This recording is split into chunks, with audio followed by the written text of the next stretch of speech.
Elhamdülillahi Rabbil alemin. Vessalatu vesselamu ala Resulina Muhammedin ve ala alihi ve ashabihi ecmain.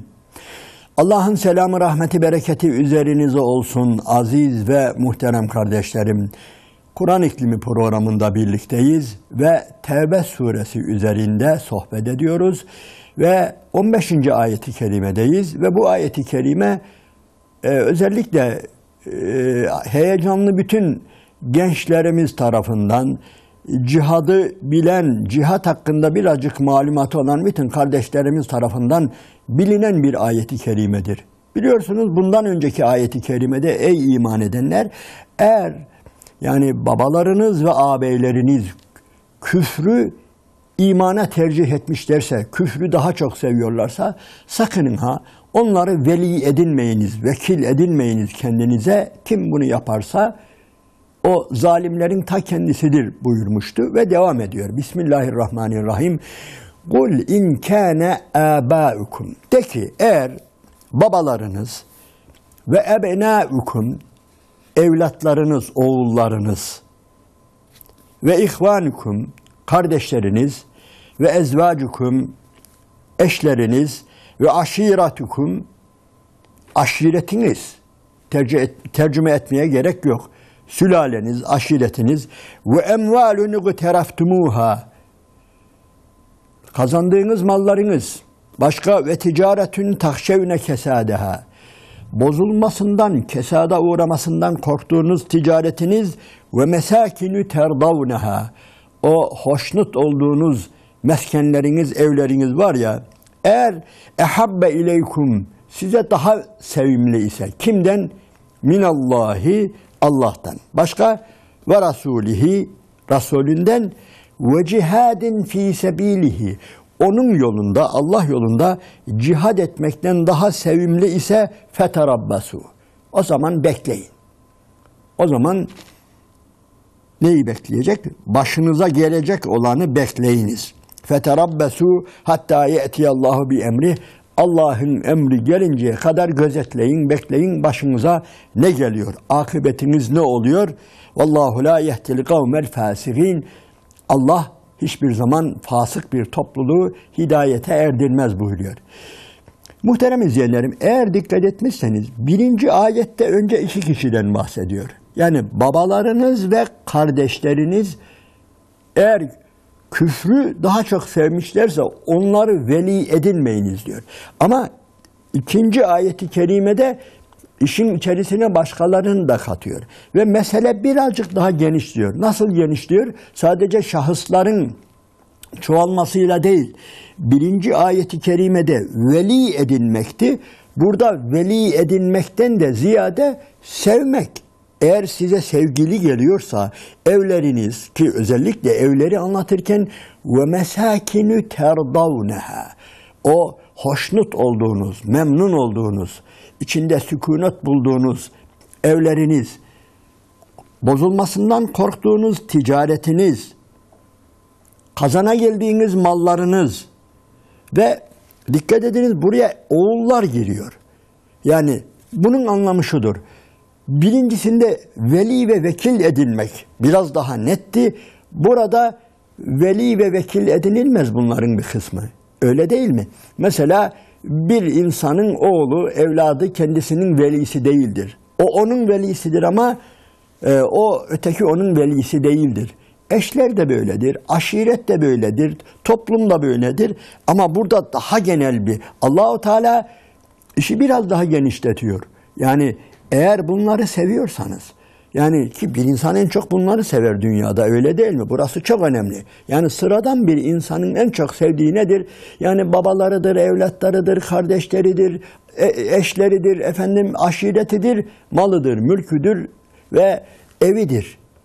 Evet, eğer bunlar diyor size ki Allah'tan, Resulünden ve onun yolunda cihattan daha sevgili ise, zaten bunlar cihadın önüne geçenler de aslında bunlardır, öyle değil mi? Dikkat ediniz. Yani bir insanı Allah yolunda cihattan alıkoyanların başında zaten bunlar gelir. Ve demek ki Allah sevgisi, Resulünün sevgisi ve onun yolunda cihad etme sevgisi bunlardan daha üstün olmalı imiş ki Allah-u Teala bunları buraya getiriyor. Muhterem izleyenlerim, şöyle bir tarihi okuyunuz. Kur'an-ı Kerim'in hepsini okuyunuz. İnsanı Allah yolunda cihattan, Allah sevgisinden genellikle bunlar alıkoyar. Ha bunlar sevilmeyecek mi? Hayır. Ehabbe ileykum minallah. Allah ve Resulünden ve onun yolunda cihattan daha sevimliyse. Demek ki bunlardan nefret edilmeyecek. Elbette bunların da bir sevgisi vardır. Yani babaların, evlatların, eşlerin, malın, mülkün, yani Allah-u Teala bunları sevmeyi tamamen yasaklamıyor. Sakın ha bunları hiç sevmeyeceksiniz buyurmuyor. Ama bunların sevgisini Allah sevgisinden, Resulünün sevgisinden ve bu uğurda mücadeleden kesinlikle öne geçirmemelisiniz ve dikkat ediniz ki bunlardır ha. Bunlar sizi alıkoyar. Yani bu sınavı iyi geçmelisiniz buyuruyor. Muhterem izleyenlerim, ta baştan beri bu sureyi tefsir etmeye, sohbet etmeye başlarken dedik ki bu sure gerçekten çok sert bir sure. Yani tabir caizse, yani bu surede müminler de böyle tabir caizse sallıyor Allahu Teala. Müminleri de sallıyor. Zaten müşrikleri tamamen yani sallıyor, tehdit ediyor. Biraz sonra gelecek ehli kitabı tehdit ediyor. Onun için burada zaten surenin ismi de beraedir. Hem tevbe hem de beraedir. Yani netleşmektir. Beri olmaktır. Uzak olmaktır. Batıldan, küfürden, şirkten uzak olmaktır. Beri olmaktır. Berat etmektir bunlardan. Bir insanın berat edebilmesi için suçtan uzaklaşması, suç ile kendi arasına mesafe girmesi. Şöyle birisi baktığı zaman tamam bu suçla bu adamın bir alakası yoktur demek, berat etmek demektir. Beri olmak demek de aynen uzak olmak demektir. Buradaki maksat da nedir? Özellikle batıldan, şirkten, küfürden uzak olmanın anlamıdır ve Allah-u Teala bu uzaklığı biraz daha somutlaştırıyor bu ayeti kerimelerde. Yani biraz daha netleştiriyor. Yani eğer anlamamışsanız diye misaller vererek bizim gözümüzün önüne seriyor. Beraat nedir? Beri olmak nedir? Teberri etmek nedir? Şirkten uzak olmak nedir? Bunlar. Bir insan şirke nasıl bulaşır? Yakınları vasıtasıyla bulaşır. Yani sevdikleri şeyden dolayı bulaşır. Durup dururken bulaşmaz. Bazı vesileler, bazı sebepler girer ortaya ve işte bunlar nedir? Allah-u Teala'nın bu Sure-i Celile'de saydığı meselelerdir. Hatta bu surenin sonunda gelecek muhterem izleyenlerim, hani şu tevbekarlar var ya, 3 tevbekar ve ale selâsetillezîne hullifû diye ayette gelecek. Hatta güzelce kitaplar bile de yazılmıştır sadece o Kâb bin Malik ve arkadaşlar için. Orada da onlar da ifade ediyor. Yani bizi cihattan alıkoyan diyor, işte bunlar da diyor. Yani havanın sıcaklığıydı, bağımızdı, bahçemizdi, ticaretimiz tam diyor kıvamındaydı. Evet, muhterem izleyenlerim, herkes kendisini bu anlamda imtihana çekmelidir. Evet, bunlar beni ne kadar Allah yolundan alıkoyuyor diye. Alıkoyar mı? Koyar. Evet, ölçmelidir. Bir insan yani her şeysini ölçmelidir. Evini, eşini, otomobilini, ticaretini, her şeyini ölçmelidir. Bunlar beni ne kadar Allah'a yaklaştırıyor, ne kadar uzaklaştırıyor? Ölçü budur. Bunların hiçbirisi yasak değildir ha. Başta da söylediğimiz gibi. Devam ediyor Allah-u Teala. Ve muhterem izleyenlerim, bu sure Müslümanları Tebuk Savaşı'na teşvik ediyor. İşte savaş öncesi Müslümanları cihada, kıtale teşvik eden ayeti kerimelerdir bunlar. Ve onun için Bismillahirrahmanirrahim devam ediyor. لَقَدْ نَصَرَكُمُ اللّٰهُ ف۪ي مَوَاطِنَ كَس۪يرَةٍ وَيَوْمَ حُنَيْنٍ. İyi biliniz ki belki görünüşte biraz kötü bir durumda olabilirsiniz. Ya biz bu kadar müşriklerle arayı bozacağız, ehli kitapla arayı bozacağız. Sonunda bir mağlup olursak ya yenilirsek Yani onları kızdırıyoruz. Yok Mescid-i Haram'a girmesin. Yok uzak olalım. Yok haram aylardan sonra onları işte nerede bulursak öldüreceğiz falan böyle emirler veriliyor. Ya iş tersine dönerse, ya müşrikler ki ulema öyle söylüyor. Ya müşrikler öfkelenirse, efendim ayağa kalkarlarsa ve iş tersine dönerse diye eğer aklınıza böyle bir mağlubiyet falan geliyorsa, yani biz bütün bunlarla baş edemeyiz gibi bir düşünce geliyorsa, işte Celalim hakkı için yemin olsun ki ey müminler, biz size var ya birçok zaman, birçok mevzide, cephede biz size yardım ettik. Mesela Huneyn günü. Huneyn günü özellikle. Başka ayet-i kerimede de Bedir'de yardım ettiğini söylüyor Ali İmran suresinde ve burada da Huneyn'i dile getiriyor Allahu Teala. Çünkü Huneyn'in ayrı bir özelliği vardır. Muhterem izleyenlerim, Huneyn Savaşı biliyorsunuz hemen Mekke'nin fethinden sonra olmuştur. Hatta İslam orduları, Allah'ın Resulü'nün ordusu, Müslümanlar Mekke'yi fethetmişler ve Mekke'de idiler. Ve daha sonra haber alınıyor ki büyük bir kabile olan Mekke'nin dışında Hevazin kabilesi, Sakifler yani ayaklanmışlar. Onlar da Peygamber Aleyhisselatü Vesselam ile savaşacaklar. Ve İslam ordusu olduğu gibi oraya yöneliyor. Ve rivayete göre İslam ordusu ilk defa orada kafirlerden sayısı daha çok. 12 bin kişi. En azından mükemmel bir 12 bin kişi var. Dikkat ediniz. Zaten 10 bin kişi aşağı yukarı Medine'den gelmişti Mekke'yi fethetmek için. Mekke'nin fethinden sonra 2 bin kişi de oradan katıldı. 2 bin kişi de oradan katıldı. Rakamlar onu gösteriyor, söylüyor. 12 bin kişi yani Huneyn Vadisi'ne doğru yürüyor. İyi dikkat ediniz. Burası çok önemli. Ve öyle bir ordu ki isim de veriyorlar. Bazı sahabeler bu orduyu şöyle yüksek bir yerden seyrediyor. Allahu Ekber. Yani diyor ki şu ordu, şu ovayı, şu vadiyi dolduran orduyu kim yenebilir diyor. Bu orduyu kim yenebilir? Kim mağlup edebilir diyor. Ve işte muhterem müminler, rivayet odur ki Allah-u Teala'yı bu söz ve bu duygular gazaba getiriyor. Demek öyle ha. Demek siz çokluğunuzla, gücünüzle galip geliyordunuz öyle mi şu ana kadar?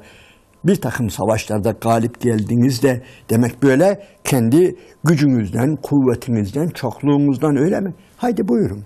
Hatta bu savaşta siz bütün yani tarihte ilk defa, İslam tarihinde ilk defa dikkat ediniz. Yani buna vurgu yapıyoruz. Bütün savaşlarda Müslümanlar neydi? Kafirlerden az idi sayıları. Müşriklerden az idiler. Hendek'te de öyleydi, Uhud'da da öyleydi, Bedir'de de öyleydi. Mu'te'de de öyleydi. Ama ilk defa Huneyn Savaşı'nda Müslümanlar çok. Ovayı kaplamışlar, vadiyi kaplamışlar ve kim galip gelebilir bu orduya diyorlardı.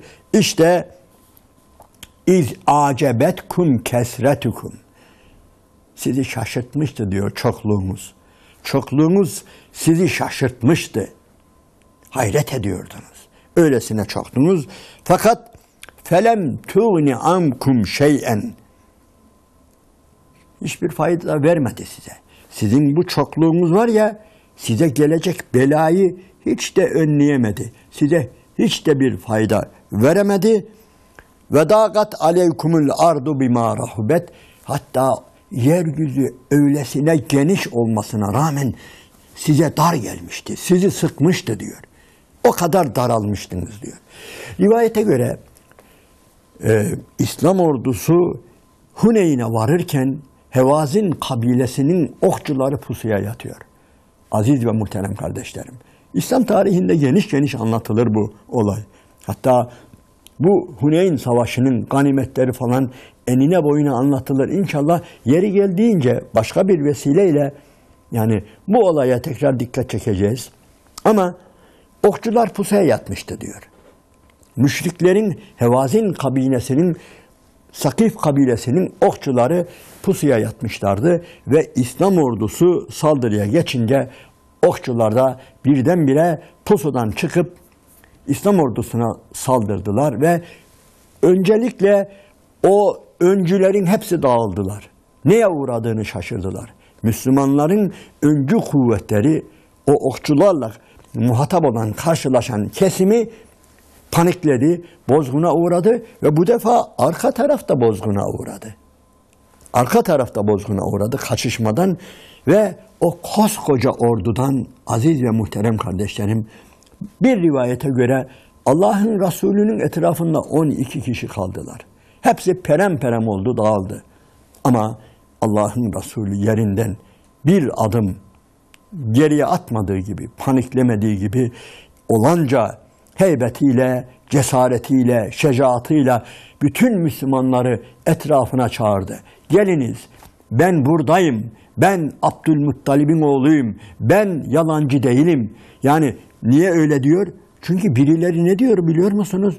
Daha hani yeni Mekke'den yeni Müslüman olanlar var ya, hatta belki Müslüman olduğu bile yani şüpheli olan bir takım insanlar da ganimet için veya başka gidecekleri yer olmadığı için Allah'ın Resulü'nün ordusuna katılan bir takım yani zayıf insanlar da vardı. Ne dediler biliyor musunuz? Büyü bozuldu.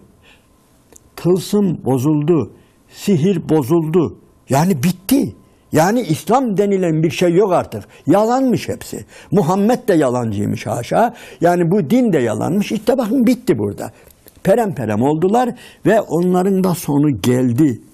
Bu duygulara kapılan veya bunu dile getiren bir takım münafıklar veya söylediğim gibi henüz daha Müslüman olmamış insanlar vardı. Onun için Allah'ın Resulü ortaya çıktı sallallahu aleyhi ve sellem. Orada öyle şeyler söyledi ki topladı. Elhamdülillah bütün Müslümanlar orada toplandılar tekrar etrafında ve tekrar Allah'ın izniyle ki Allahu Teala onun sebebini de açıklıyor. Yani Allahu Teala'nın verdiği güçle, kuvvetle tekrar toparlandılar ve ne oldu? Galip geldiler. Ve yeryüzü diyor, bu tabir ilginçtir, bir başka yerde de gelecek. Yani yeryüzü onları sıkmıştı diyor. Yani öyle bir yerde söylüyor ki Allahu Teala bu sözü iyi dikkat ediniz. Yani bir ova, bir vadi, sıkılacak bir geçit değil, bir kayalık değil, yani böyle bir uçurum değil. Hani bir takım vadiler vardır. Öyle değil. Dümdüz bir vadi, gökyüzü olanca güzelliğiyle, büyüklüğüyle geniş, yeryüzü böyle geniş ama sıktı diyor. Sizi sıktı diyor. Yani öyle bir paniklediniz ki, öyle korktunuz, öyle bir çil yavrusu gibi dağıldınız ki dağılırken de yani yeryüzü diyor olanca genişliğine rağmen sizi sıktı diyor. Hani dünya başımıza zindan oldu, dünya dar geldi deriz ya kendimiz de hani bireysel olarak bazen böyle kötü durumlarla karşılaştığımız zaman dünya dar geldi tabirini biz de kullanırız. Aynen burada da böyle. Dünya o anda Müslümanları sıktı, dar geldi. Ama daha sonra ne buyuruyor? Sonra diyor perem oldunuz. Sümme velleytüm müdbirin, geriye dönüp kaçtınız hepinize diyor. Sümme enzelallahu, sonra Allah indiriyor. Ne indiriyor? Sümme enzelallahu sekinetehu ala rasulihi ve alel müminine. Allah diyor sekinetini indirdi diyor. Rahmetini indirdi. Görünür görünmez güçlerini, kuvvetlerini Müslümanlara gönderdi. Sekinet hazine anlamına da gelir. Ağırlık anlamına da gelir. Allah'ın rahmeti anlamına da gelir. Ve bir mümine o anda ne lazımsa en çok lazım olan şey nedir? Motivasyondur, ruhtur ve işte onu diyor indirdi diyor. Müminlere, Resulüne ve müminlere indirdi. Başka ve enzele cunuden lem teravha. Sizin görmediğiniz ordular indirdi tekrar diyor. Sizin görmediğiniz ordularını indirdi Allahu Teala ve azzebellezine keferu ve kafirleri cezalandırdı. Kafirlere azap etti. Kafirleri orada cezalandırdı. Ve zâlike cezâül kâfirin. İşte bu zaten kafirlerin cezası budur. Kafirler buna müstehaktır. Kafirler, müşrikler bu şekilde Allah'ın azabını hak etmeye zaten layıktırlar. Onların hakkı odur ve Allah müminlerin eliyle ve indirdiği sekinetiyle ve görünmez ordularıyla.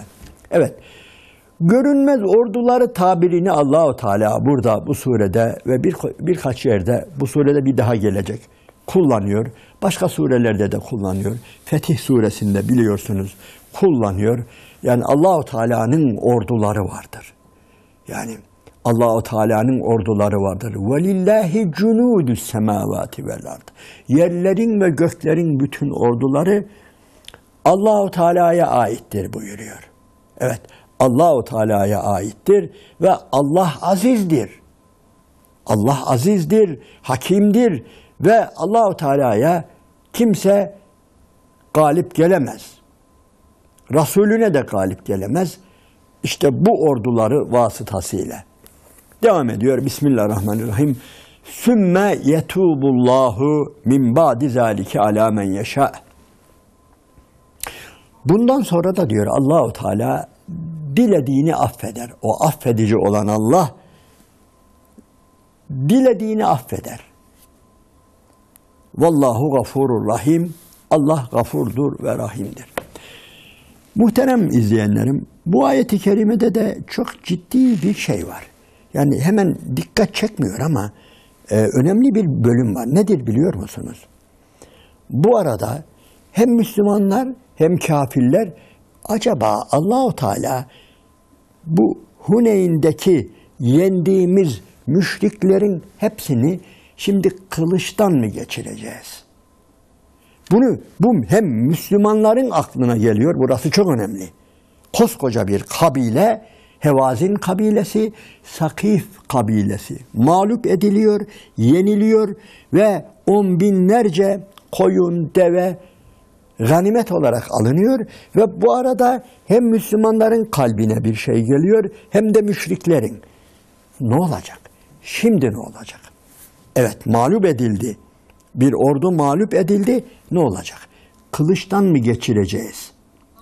Bütün bu müşrikleri şimdi biz kılıçtan mı geçireceğiz? Veya müşriklerin de aklına geliyor. Şimdi bizi yendiler bunlar. Biz hep öldürülecek miyiz?